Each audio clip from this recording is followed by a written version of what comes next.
এই বঙ্গবন্ধুকে বা মৃত শেখ মুজিবকে এত ভয় কেন সরকারের? আপনি কিভাবে দেখেন? আমার ধন্যবাদ আপনাকে এই একটা স্পর্শকাতর বিষয় আমাকে প্রশ্ন করার জন্য। তবে আমি একজন মুক্তিযোদ্ধা হিসাবে আমার বক্তব্য শুরুতেই আমি আমাদের জাতির পিতা বঙ্গবন্ধু শেখ মুজিবুর রহমানের প্রতি কামনা করছি। আজকের এই মহান দিনে মানুষের উত্থান আসে, উত্থান পতন আছে। বঙ্গবন্ধু বাংলাদেশ এটা উত্থান ছিল 71 সনে, 71 সনে পূর্বে বঙ্গবন্ধু হয়েছেন, তারপর জাতির পিতা হয়েছেন, তারপরে তার পতন হয়েছে। এটা প্রতিটি মানুষের জীবনে উত্থানে পতন হয়। প্রতিটি মানুষই তার সবসময় তার উচ্চ শৃঙ্গে থাকে না। কেউ হয়তো জীবদ্দশায় থাকে না, কেউ হয়তো মৃত্যুর পরে থাকে না। অনেকে স্বাভাবিক মৃত্যু হলেও পরে ইতিহাস থেকে হারিয়ে যায়।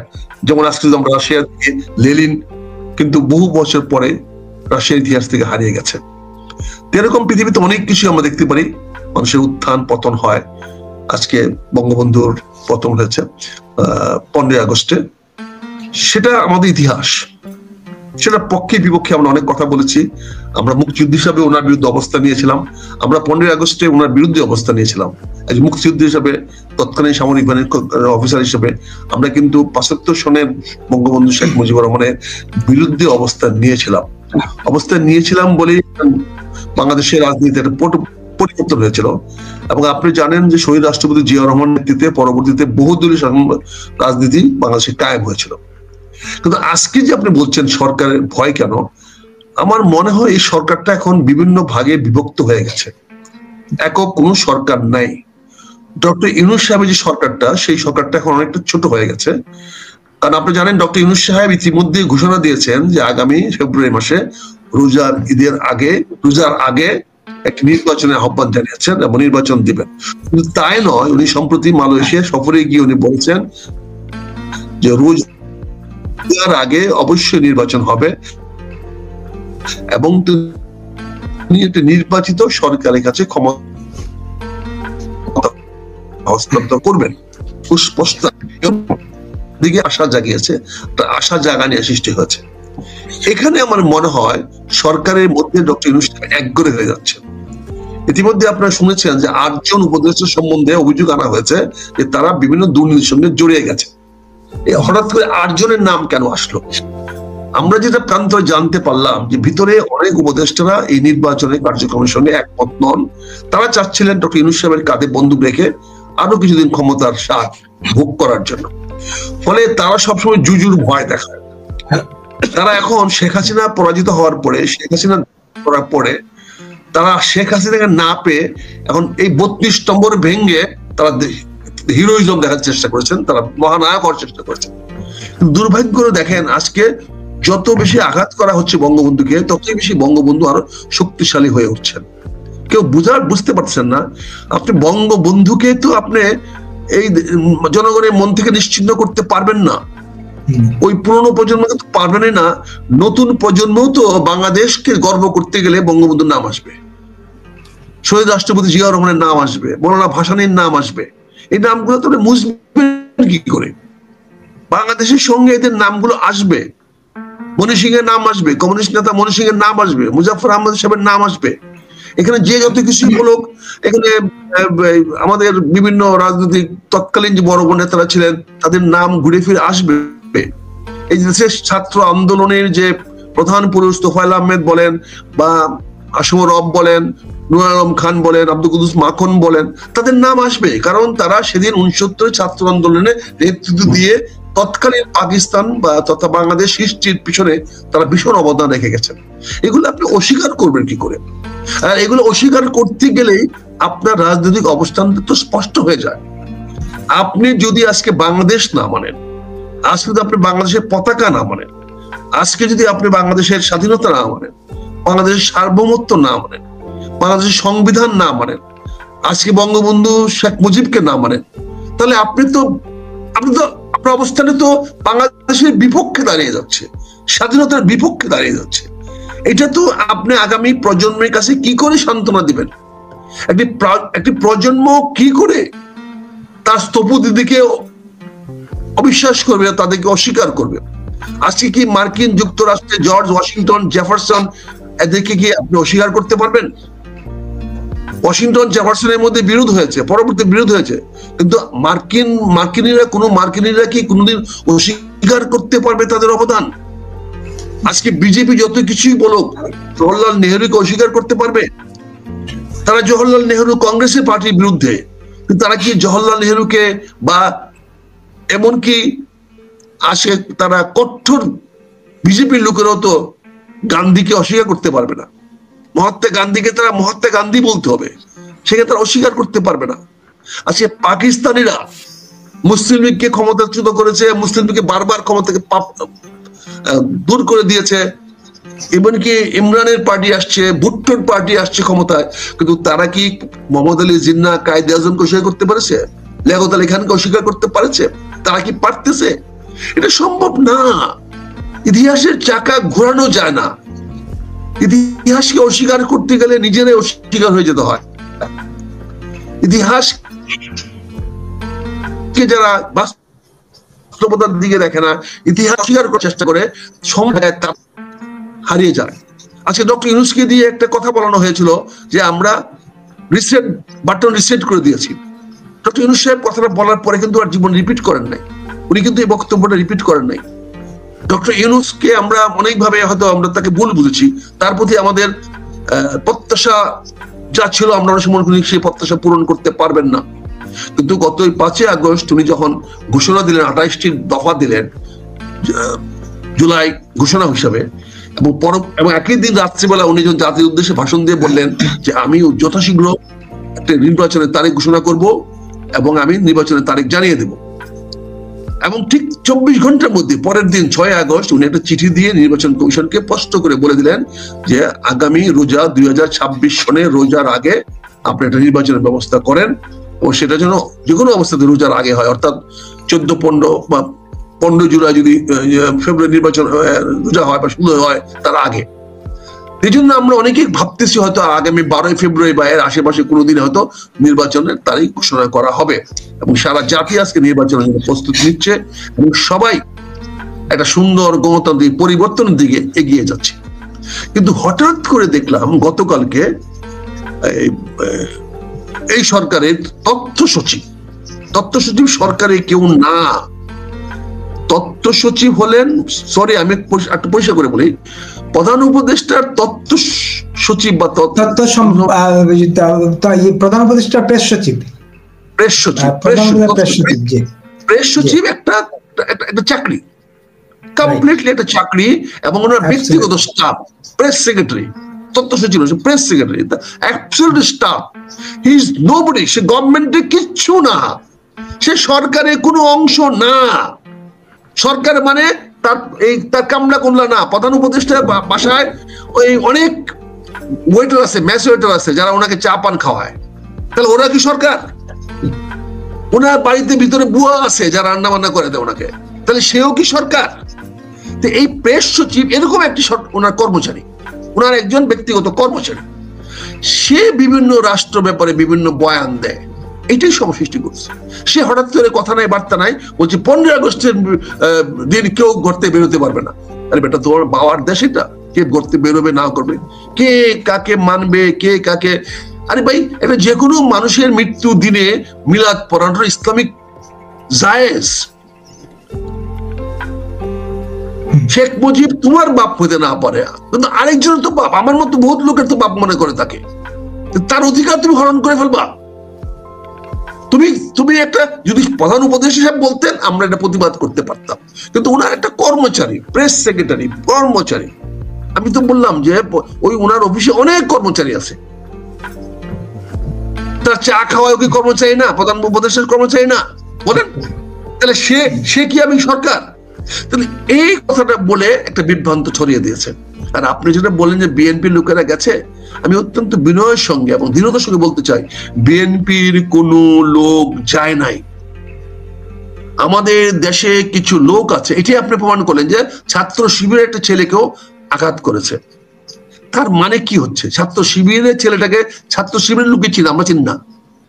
বিএনপি কোন লোক ছাত্র শিবিরের লোককে চেনার কথা না, কারণ তারা ইন ডিসগাইজ থাকে, গোপনে থাকে। এখানে বিএনপির নাম ভাঙ্গাইয়া কোনো একটি স্বাধীনতা বিরোধী চক্র, মুক্তিযুদ্ধ বিরোধী চক্র, বঙ্গবন্ধু বিরোধী চক্র এই বিএনপির নাম ভাঙ্গাই কাজটি করতেছে। আমি দ্ব্যর্থহীন ভাষায় বলছি, স্পষ্ট করে বলছি, 32 নম্বরে আশেপাশে বিএনপির কোন নেতা কর্মী যায় নাই। এটা তারেক রহমানকে হেয় করার জন্য, বিএনপি নেতৃবৃন্দকে হেয় করার জন্য একটি স্বাধীনতা বিরোধী চক্র এই কাজটা করেছে, এবং তারই প্রমাণ হিসেবে তারা রেখে দিয়েছে যে ছাত্র শিবিরের একজন নেতার গায়ে হাত তুলেছে, যেটা আপনি আপনার তথ্যে প্রকাশ করলেন, আমি জানি না। তার মানে কি? আমি বিভিন্ন জায়গায় প্রচারিত এই জায়গাতে বললাম। তাহলে যদি ওরা যদি বিএনপির লোক হইতো তাহলে তারা তো ছাত্রলীগকে আঘাত করতো। শিবির তো আপন ভাই আমাদের, শিবির তো আমাদের লোক, আপন লোক। আমরা একসঙ্গে গত 15 বছর ধরে এই সরকার বিরোধী, এই হাসিনা বিরোধী আন্দোলন করে আসতেছি, আমরা কেন তাকে আঘাত করব? আর আমাদের মধ্যে তো শিবিরের প্রচুর লোক ঢুকেছে, জামাতের এখনো অনেক লোক আমাদের সঙ্গে আছে, আমাদের দলে আছে, আমরা তাদেরকে চিনি, ব্যক্তিগত তাদেরকে চিনি, তারা আছে। কারণ তাদের তখন তৎকালীন সময় তাদের জীবন বাঁচানোর জন্য আমাদের কাছে তাদের থাকা প্রয়োজন ছিল, তারা ছিল।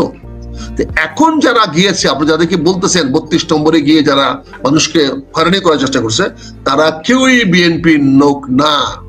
এমনকি যদি কোনো পদধারী লোক হয়ে থাকে তাও আমি বলবো সে বিএনপির লোক না, সে হলো ওই যে ঘুপটে মেরে থাকা বিএনপিতে ওই লোক।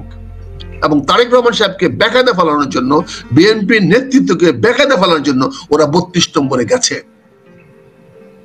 আমাদের প্রতিপক্ষ শেখ হাসিনা, বঙ্গবন্ধুকে নিয়ে আমাদের সমস্যা না। বঙ্গবন্ধুর মৃত্যুর পরে বিএনপির জন্ম হয় নাই, বিএনপির জন্ম হয়েছে খন্দকার মুস্তাককে বিতাড়িত করার পরে। বিএনপি ক্ষমতায় আসছে 7ই নভেম্বর বিপ্লবের মাধ্যমে। 15 আগস্টের সঙ্গে বিএনপির কোনো সম্পর্ক নাই। বিএনপি 15 আগস্টের শেখ মুজিবের পক্ষেও না, আবার তার মৃত্যুর বিপক্ষেও না, তার কোনো কনসার্ন না। 7ই নভেম্বরে যখন ভারত খালেদ মুশাররফের নেতৃত্বে কু করে বাংলাদেশকে ভারতের পক্ষে নিয়ে যাওয়ার চেষ্টা করা হয়েছিল, তখন সিপাহী বিপ্লবের উত্থানের মাধ্যমে শহীদ রাষ্ট্রপতি জিয়াউর রহমানের অবস্থান হয়েছে। এখানে বিএনপি বঙ্গবন্ধুর বিপক্ষে নয়। পরবর্তীতে যখন আওয়ামী লীগকে পুনর্বাসিত করা হলো, এই জিয়াউর রহমান সাহেব পুনর্বাসিত করে গেলেন, উনি আওয়ামী লীগকে ক্ষমতায় নিয়ে আসছেন। উনি বাকশাল বাতিল করে দিয়ে উনি বহুদলীয় শাসন ব্যবস্থা কায়েম করলেন, যেখানে আওয়ামী লীগকে আবার পুনরুজ্জীবিত করা হলো। পরবর্তীতে আওয়ামী লীগ বিএনপির বিপক্ষে দাঁড়িয়ে গেছে, বিএনপির প্রতিপক্ষ হয়ে দাঁড়িয়েছে। কাজে আমাদের সংঘাতটা আওয়ামী লীগের সঙ্গে, বিএনপির সংঘাত আওয়ামী লীগের সঙ্গে, শেখ হাসিনার বিরুদ্ধে, শেখ হাসিনার অনুগতদের বিরুদ্ধে, কোনো অবস্থাতে বঙ্গবন্ধুর বিরুদ্ধে নয়। এবং আমি মনে করি বিএনপির কোন সংঘাত বিএনপির বঙ্গবন্ধুর বিরুদ্ধে হতে পারে না। এটা তারেক রহমান সাহেব বলবেন না, দেশমাতা খালেদা জিয়াও বলবেন না। কাজে আপনি যেটা বলছেন এখানে এই খবরটা বিভ্রান্তিমূলক এবং এটা অপপ্রচার চালানো হচ্ছে, এবং বিএনপির নাম দিয়ে স্বাধীনতা বিরোধীরা এই কাজটা করতেছে। কারণ ওরা ওই নাম দিয়ে জামাত বা ছাত্র শিবির বা এরা ওদের নাম দিয়ে বঙ্গবন্ধুর বিরুদ্ধে কোনো কথা বলার সাহস এখনো বাংলাদেশে রাখে না। এখনো তারা স্পষ্টভাবে কথা বলতে পারে। এনসিবি ছেড়ে দিতে বলাবে, এনসিবির ছেলে দেখে দেখেন কি বিপদে ফেলা দিয়েছিল ইয়াতে টুঙ্গিপাড়া নিয়ে, গোপালগঞ্জ বক্তব্য দিতে গিয়া কি বিপদে ফেলা দিয়েছিল। আজ পর্যন্ত জামাত কিন্তু এই ধরনের কোনো বক্তব্য দেয় নাই। জামাত কিন্তু এখন পর্যন্ত বঙ্গবন্ধুর বিরুদ্ধে কোনো বক্তব্য দেয় নাই, এবং আমার দৃঢ় বিশ্বাস তারা দিবেও না। তারা হয়তো আমাদের দিয়ে দেওয়া হবে, বিএনপিকে দেওয়া হবে। এটা বিএনপি যত তাড়াতাড়ি বুঝবে তাদের উদ্দেশ্যটা কি, কেন বিএনপিকে দিয়ে এই কাজগুলো করানো হচ্ছে, যে সমস্ত নেতাদেরকে দিয়ে বলা হচ্ছে তারা কতটুকু বিএনপির, এটা যখন বিএনপির লোকের অনুধাবন করবে তখনই বিএনপির জন্য মঙ্গল হবে। এটা আমার ব্যক্তিগত ধারণা। একেবারে। তাহলে আপনি বিএনপির প্রসঙ্গ পার্টটা রেখে যদি আমরা বলি, সরকার কেন ভয় পাচ্ছে তাহলে বঙ্গবন্ধুকে? আমি তো আবার বলি সরকার তো ভয় পাচ্ছে না, সরকার চাকর বাকর, সরকারের চাকর বাকর। আমি তো আপনার কেমন বুঝালাম? সরকার কোন উপদেষ্টা বা সরকার কি একটি কথা বলছে বঙ্গবন্ধুর বিরুদ্ধে? একটি কথা কেউ স্বরাষ্ট্রমন্ত্রী বলেছে? বলেন। কিন্তু বলেছে চাকর বাকরেরা, বলেছে শফিকুল আলম। শফিকুল আলম সরকারি কেউ না। আপনি সরকারকে কেন বলছেন? সরকার তো কোন অবস্থায় বঙ্গবন্ধুর বিরুদ্ধে কোন বক্তব্য অন্তপক্ষে এই গত কয়েকদিনে দেয় নাই। উনি বাটন রিসেট করতে গিয়ে, পুরো মুক্তিযুদ্ধ ঘোষণা করতে গিয়ে উনি সেখান থেকে ফিরে আসছেন। ডক্টর ইউনূস সাহেব তো একবার কথা বলেন নাই, কাজে আপনি কেন সরকারকে দায়ী করবেন? সরকারের তো কিছু নাই, এটা শফিকুল আলম বক্তব্যটা দিয়েছে গতকালকে, প্রেস রিলিজ দিয়েছে, সংবাদ বলেছে আপনারা সেই সংবাদ প্রেমীরা, আপনারা সাংবাদিকরা সেটা প্রচার করেছেন। তারা আপনাদের কাছে শফিকুল আলম তো অনেক বড় মানে মানে পূজনীয় ব্যক্তি, আপনাদের গুরু, কারণ তার কথা এখন আপনাদের চাকরি হয়, আপনাদের বাকরি হয়, আপনারা কোন পেপারে থাকবেন, কোথায় থাকবেন না, সবকিছু নির্ভর করে কোন পত্রিকা কোন নিউজ ছাপাবে, কোন নিউজ দিবে। সবাই তো এখন ডক্টর ইউনূসকে তারা কেউ চেনে না। এই সংবাদ মহল আজকের মেইন স্ট্রিম মেইন লাইন তারা ডক্টর ইউনূসকে চেনে না, তারা চেনে শফিকুল আলমকে। এই Shafiqul Alam vested interest group, সে তার অস্তিত্বের কারণে সে এখানে একটা বঙ্গবন্ধু বিরোধী ফোবিয়া তৈরি করে সে ফায়দা লুটার চেষ্টা করছে। আমি পরিষ্কার বলছি, সরকার অবশ্যই বঙ্গবন্ধু বিপক্ষে যাচ্ছে না, ভয় পাচ্ছে না, ভয় পাচ্ছে তার ভিতরের এই চাকর বাকরেরা, যারা এই ফোবিয়া তুলে তাদের অবস্থানটাকে তারা আরো নিজেদেরকে নিরাপদ রাখতে চায় বা তারা তাদের চাকরিটা টিকায় রাখতে চায়। তারা মনে করে এই কথাটা বললে সরকারের ভিতরে তাদের গুরুত্ব বাড়বে, একটা মহল তাদেরকে বাহবা দিবে, শাবাশি দিবে। সেই মহলটা হয়তো এখন হালুয়া রুটিতে বকরা দিতে পারে। এখন যে প্রশাসন আছে, এই প্রশাসন কি? এই প্রশাসন উঠতে বইতে এখন আওয়ামী লীগ দিতে হবে, না হলে এই প্রশাসনের চাকরি থাকবে না। একসময় এই প্রশাসন, এই পুলিশ বলেন, এই সিভিল প্রশাসন বলেন, তারা উঠতে বইতে বঙ্গবন্ধুর গান গাইতে হইতো, বঙ্গবন্ধুকে জপ্ত হইতো এবং আওয়ামী লীগের স্তুতি গাইতে হইতো। এখন এরাই তাদের চাকরি বাঁচিয়ে রাখার জন্য, তাদের অস্তিত্ব বাঁচিয়ে রাখার জন্য, তাদের পোস্টিং বাঁচিয়ে রাখার জন্য, ডিসিএস থাকার জন্য, তারা বিভিন্ন পুলিশের দায়িত্ব থাকার জন্য, ঢাকা মেট্রোপলিটন পুলিশের প্রধান থাকার জন্য, আইজিপি থাকার জন্য, তারা এখন উঠতে বইতে সারাদিন শুধু আওয়ামী লীগের বিরোধিতা করে, হাসিনার বিরোধিতা করে, আর বঙ্গবন্ধুর বিরোধিতাও একই অংশ হিসাবে করে, শুধু তাদের চাকরিটা বাঁচিয়ে রাখার জন্য। এটা ব্যাপারে আমার মনে হয় আপনি বলছিলেন যে প্রধান উপদেষ্টার কর্মচারী এটা সরকারের কেউ না, প্রেস সেক্রেটারিকে, কিন্তু প্রধান উপদেষ্টার দপ্তর বা প্রধান উপদেষ্টা তো তার এই বক্তব্যের কোনো জানান নাই যে না এই বক্তব্য আমাদের না। যেমন ধরেন আপনি আগে বলছিলেন যে 8 জন উপদেষ্টার দুর্নীতির খবর, বিএনপির চেয়ারপারসনের সচিব পিএস বলছিলেন, আব্দুস সাত্তার সাবেক সচিব, তিনি বলছিলেন যে 8 জন উপদেষ্টার দুর্নীতির খবর তথ্য প্রমাণ তার কাছে আছে। পরদিনই বিএনপি স্টেটমেন্ট দিছে এই বক্তব্য আমাদের না, এই বক্তব্য ওনার ব্যক্তিগত। এইরকম সরকারের তরফ থেকে তো এই বক্তব্য আসে নাই যে এই বক্তব্য শফিকুলের সাহেবের বা প্রেস সচিবের, এটা সরকারের বক্তব্য না।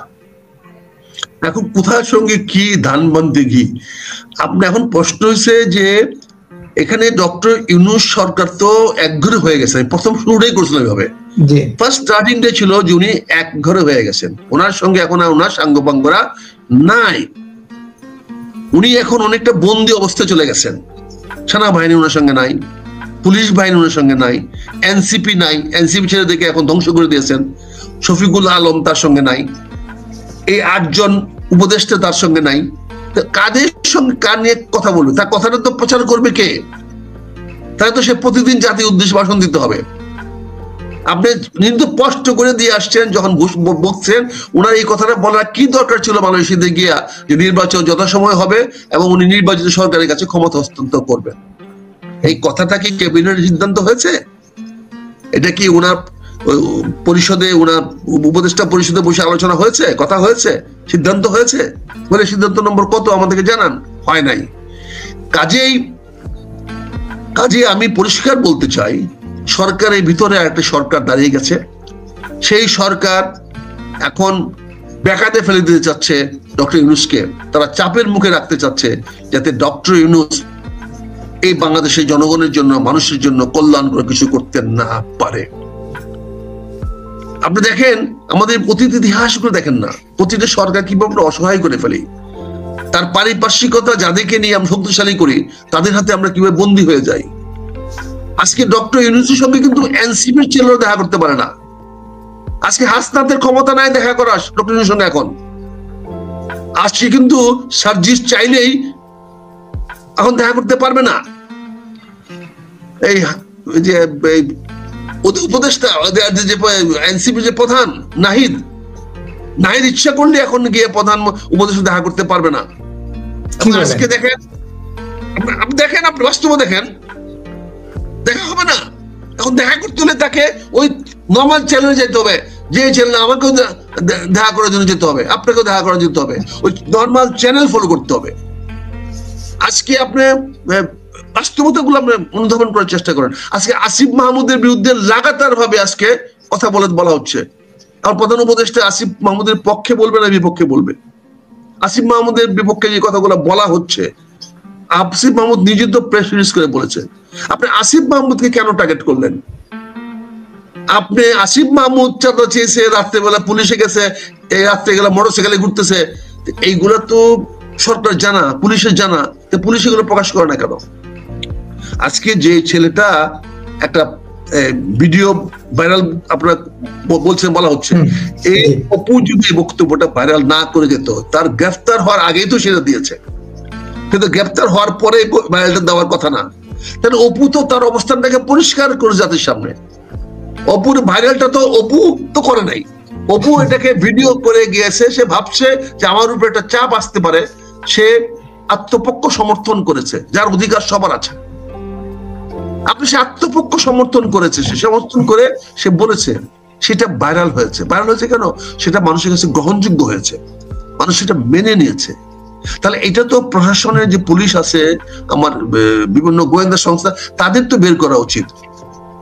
কারণ যদি কোনো কারণে ধরে নিলাম যে আসিফ মাহমুদ রাত্রেবেলা গুলশানে গেছে, অপু যে কথাটা বলতেছে অপুর কথাটা সঠিক, তাহলে সরকার তো সবার আগে জানবে। কারণ আসিফ মাহমুদ তো আন্ডার পুলিশ প্রোটেকশন থাকে সব সময়, প্রটোকলের মধ্যে থাকে। সে প্রটোকলের বাইরে সে যাবে কি করে? এটা তো প্রকাশ করে দিল। হ্যাঁ, দেখা যায় এইগুলোকে তো লিঙ্ক করে দেওয়া হয়েছে। ওই ছেলেটাও স্মার্টলি জানে আমাকে একটা অ্যালিগেশন আনতে হবে, আমাকে একটা কাউন্টার অ্যালিগেশন দাঁড় করাতে হবে। এটা তো সিম্পল, এটাকে আমরা বলি যে ব্লেম গেম। এটা আমরা উদ্ধৃত করে আসছি যে আমাকে ব্লেম গেমে ফালতেছে কারা? সরকার, একটা মহল।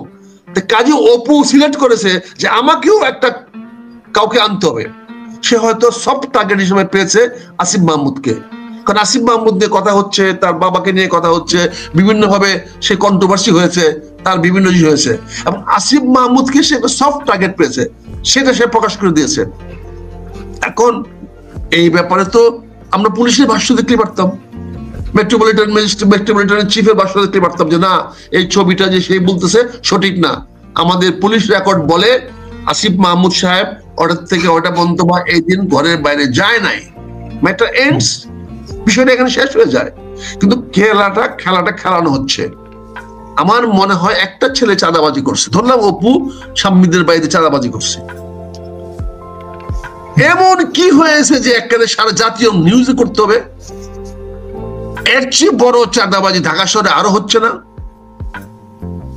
আপনি গত 1 বছরে একটা পুলিশ অফিসারের চাঁদাবাজির খবর দিয়েছেন? সামরিক বাহিনীর একটি অফিসারের চাঁদাবাজির খবর দিয়েছেন? প্রশাসনের একটি অফিসারের চাঁদাবাজির খবর দিয়েছেন?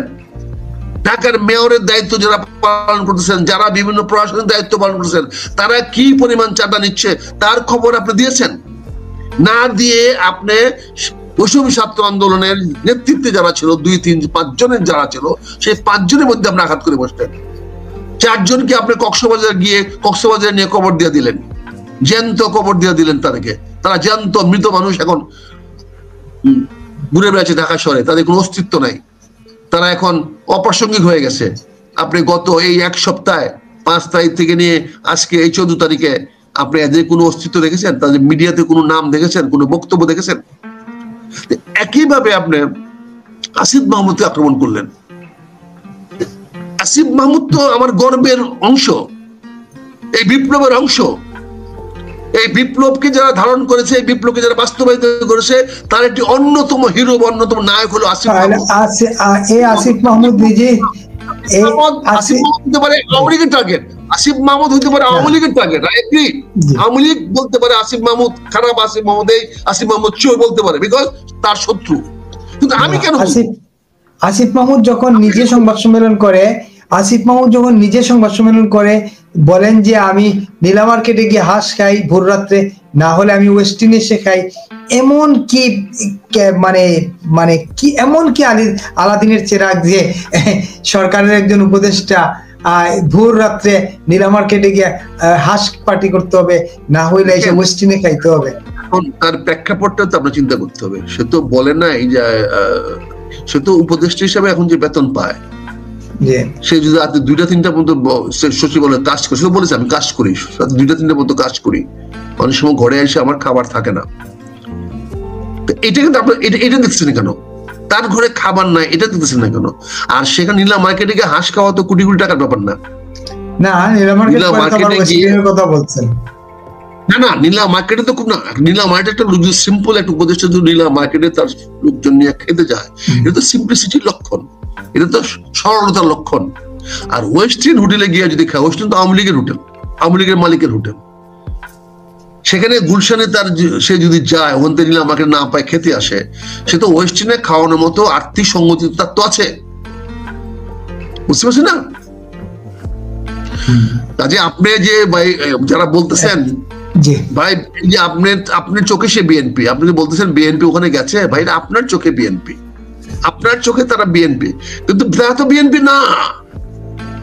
আপনার চোখে আপনি তাদেরকে মনে করেন বিএনপি, কিন্তু ওরা তো বিএনপি না, ওরা বিএনপি ভিতরে ঘাপটি মেরে থাকা স্বাধীনতা বিরোধী শক্তি, যা অনেকে আমাদের মধ্যে আছে, তারা তো বিএনপি না, বুঝতে পারছেন না? স্বাধীনতা বিরোধী অনেক শক্তি বিএনপির মধ্যে ঘাটতি আছে, তাদেরকে দেখে আপনি বলতেছেন তারা বিএনপি। তারা কেউ বিএনপি না, আমি দায়িত্ব নিয়ে বলছি। তার জন্য যদি বিএনপি লোকের আমাকে ফাঁসি দেয় দিবে, কিন্তু বিএনপি কোন লোক সেখানে যায় না। যারা যাচ্ছে, যেই যাচ্ছে সে কিন্তু ওই ঘাপটি মেরে থাকা লোক, সে যেই হোক, এমনকি স্থায়ী কমিটির কেউ হয়ে থাকে, স্থায়ী কমিটির কেউ হয়ে থাকে, সেও কিন্তু ওই ঘাপটি মারা লোক, ঘাপটি মারা লোক। খন্দকার মুস্তাক ওই বঙ্গবন্ধুর মৃত্যুর 5 মিনিট আগে বিশ্বাস করে নাই যে খন্দকার মুস্তাক শেখ মুজিবের বিরুদ্ধে।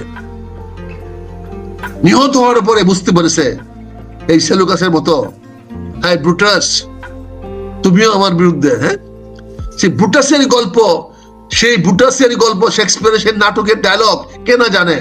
ব্রুটাস মানে কি? তার সবচেয়ে বিশ্বস্ত বন্ধু। যখন তাকে সবাই মারতে আসলো, সেই মৃত্যু ওই গ্রুপের মধ্যে যখন ব্রুটাসকে দেখলো, তখন সে জুলিয়াস সিজার বললো, ব্রুটাস তুমিও এখানে, তুমিও মারতে আসলে আমাকে। কাজে দলের মধ্যে যে কারা ব্রুটাস, কারা যে মুস্তাক, এটা বুঝতে আমাদের অনেক সময় লাগে, অনেক সময় লাগে। একেবারে আজকে আমার নেতা তারেক রহমান সাহেব কাদের ভুলের কারণে উনাকে আজকে দেশান্তরে থাকতে হয়েছে, উনি জেনেছেন, জানেন, এখন পরিষ্কার জানেন। কাজে ব্রুটাসদের অভাব কোনোদিন বাংলা তো হয় না, এবং যত বড় বড় নেতারা হয় হোক, ভাই নেতারা প্রতিবাদ করবে, প্রতিবাদ করতে গেলে তো দলের মধ্যে কোন্দল সৃষ্টি হবে, প্রতিবাদ করলে তো ওই নেতাটাকে আপনার টার্গেট করবেন। সবাই তো মেজর আক্তার না রে ভাই, রফিকুল ইসলাম ভুইয়া, সবাই তো মেজর আক্তার না যে নিজের অস্তিত্ব চিন্তা করে না, যেটা তার চোখে ধরা পড়ে সেটা সে পরিষ্কার করে সবার সামনে বলে। আমরা জানি তো আপনারা কারা। এই বিএনপি তো আমরা 40 বছর ধরে বিএনপি করি, এই বিএনপির জন্মদিন থেকে আমরা, বুঝছেন না, লোকটা টুকায় এনে বিএনপি করাইছি। যারা বিএনপি করেন তারা তো বিভিন্ন দলের লোক ছিলেন, যারা আজকে বড় নেতারা, টুকায় এনে তো বিএনপিতে ঢুকাইছি। তাতে আমরা তো জানি আমরা বিএনপি বহিষ্কৃত থাকবো, তাতে কোনো আসে যায় না। একেবারে বিএনপির নাম একেবারে। আমি একটা প্রশ্ন করি, যে কথাটা বলছেন আমি শেষ করি। কাজেই যারা আজকে এই বঙ্গবন্ধুর বা 15 আগস্টের জন্য বিদেশি সঞ্চয় করছে, তারা কিন্তু এই সরকারের বন্ধু নয়, তারা দেশটাকে একটা বিপদ দিকে নিয়ে যাচ্ছে। আজকে 32 নম্বরকে ভেঙে এই সরকার তো কোনো ইতিবাচক কিছু অর্জন করতে পারে নাই, বরঞ্চ মানুষের কাছে বিতর্কিত হয়েছে, তাদের অবস্থানটাকে দুর্বল হয়েছে।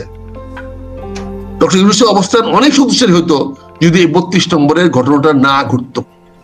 এই দায়িত্ব তো ওনার উপরে পড়েছে, আগামীতে ওনাকে তো জবাব দিতে হবে একদিন না একদিন, এই 32 নম্বর কেন ভাঙ্গা হলো। এই দিন তো দিন না রে ভাই, আজকের দিনটাই তো দিন না। এই যে আমরা কথা বলতে বলতে এই 14 আগস্ট চলে যাচ্ছে, 2025 সনের 14 আগস্ট আর জীবনে ফিরে আসবে না।